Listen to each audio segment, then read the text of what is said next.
अरुणाचल से मेरे शिव चैनल पर आप सबका स्वागत है। सबसे पहले तो आप सभी शिव भक्तों को कोटि कोटि प्रणाम। इस वीडियो में हम बात करेंगे नव दुर्गा में अगले स्वरूप के बारे में, यानी स्कंद माता के बारे में।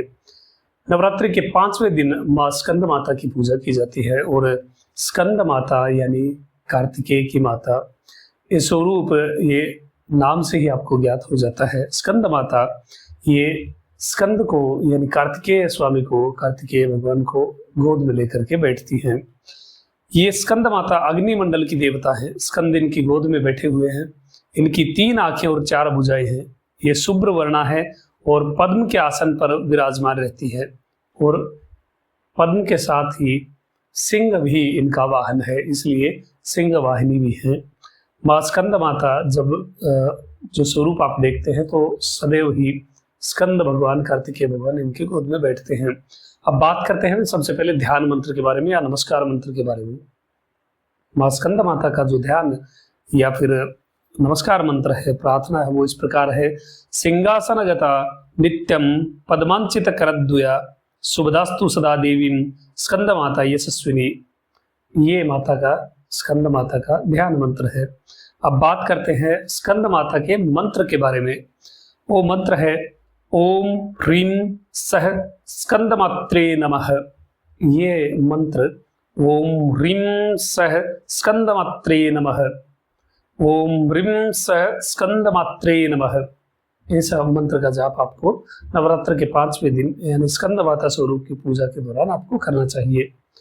माँ स्कंद माता की पूजा पुत्र प्राप्ति के लिए, संतान प्राप्ति के लिए भी विशेष रूप से कुछ अनुष्ठान किए जाते हैं और आवरण पूजा वगैरह सब की जाती है।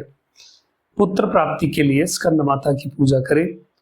और यदि अलग से हम बात करें तिथि के अकॉर्डिंग, तो षष्ठी तिथि यानी छठी तिथि स्कंद माता को अत्यंत प्रिय होती है।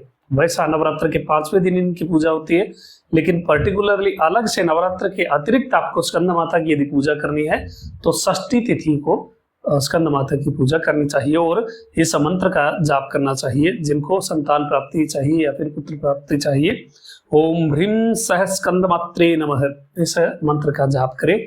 षष्ठी तिथि को, शुक्ल पक्ष की षष्ठी तिथि को आप ये जाप कर सकते हैं, माँ स्कंद माता की पूजा कर सकते हैं। अब षष्ठी तिथि क्यों और नवरात्र में 5वें दिन तो स्कंद माता का स्वरूप की पूजा आती है, लेकिन षष्ठी तिथि क्यों? क्योंकि षष्ठी तिथि बिलोंग करती है, संबंधित है कार्तिकेय स्वामी से, सुब्रमण्यम स्वामी या फिर स्कंद स्वामी से। षष्ठी तिथि के अधिष्ठाता स्कंद स्वामी ही है और स्कंद की ये माता है, इसलिए। और एक विशेष बात ये होती है कि इनकी पूजा करने से, स्कंद माता की पूजा करने से स्कंद की पूजा यानी कार्तिकेय भगवान की पूजा स्वतः ही हो जाती है। तो स्कंद माता की पूजा षष्ठी तिथि को की जाती है। और विशेष यदि षष्ठी तिथि को आप स्कंद माता की पूजा कर रहे हैं और स्कंद और माँ आदिशक्ति दोनों की ही कृपा आपको चाहिए, तो फिर स्कंद माता के इस मंत्र का जाप, नमस्कार मंत्र से प्रार्थना और इसके साथ साथ प्रज्ञावर्धन स्तोत्रम, प्रज्ञावर्धन स्तोत्रम जो कि सीधा सीधा कार्तिकेय से संबंधित है, उसका पाठ भी आप कर सकते हैं। वो मेधा के लिए है, बुद्धि विकास के लिए प्रज्ञावर्धन स्तोत्रम का पाठ किया जाता है। वो भी षष्ठी तिथि को ही किया जाता है। उस प्रज्ञावर्धन स्तोत्र का लिंक मैं इस वीडियो के डिस्क्रिप्शन में दे दूंगा, वहां जाकर के आप देख सकते हैं।